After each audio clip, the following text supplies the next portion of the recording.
Deyir alfa iti bucaq, beta düz bucaq, gamma kör bucaqdır. Deməli, ən böyüyü gammadır. Ondan sonra beta 90 dərəcədir beta və ondan sonra da alfa, ən kiçiyi də alfadır. İndi gəlin buradan modulun işarələrinə bax. Bax, bunu olduğu kimi köçürəm. Alfa minus beta üstə gəl modulda gamma minus alfa üstə gəl modulda beta minus gamma bərabərdir.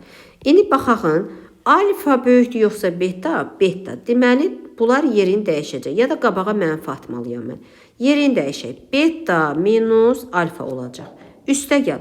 Burada gamma böyükdür alfa, gamma. Deməli, gamma böyük olduğuna görə bura olduğu kimi qalacaq. Gamma minus alfa. Üstə gəl.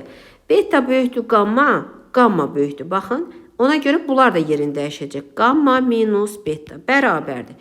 Baxaq görək nələr islah gedir. Betalar islah gedəcək. Bərabərdə qalacaq. 2 dənə müsbət gamma, 2 gamma çıxılsın 2 dənə alfa.